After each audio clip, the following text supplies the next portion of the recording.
This is the center console of the 2016 to 2018 Benz G-Class with the G550 system. Now let's show you how to remove the OEM screen and head unit. Pry open the frame of the control panel. Remove the screws that fix the control panel. Remove the outlet panel. Remove the screws that fix the OEM head unit.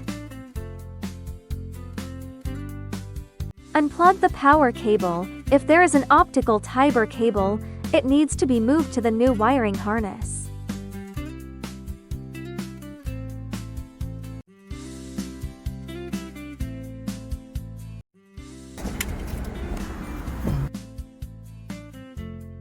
Unplug the original power cable from the head unit.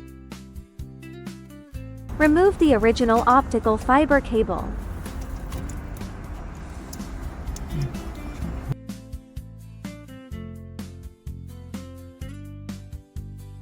Connect the male connector of the original power cable to the female connector of the new power cable.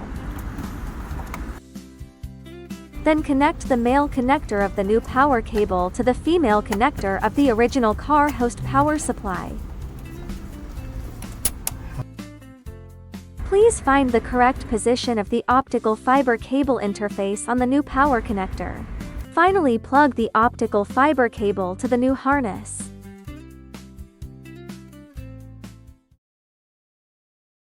Remove the screws that fix the OEM screen.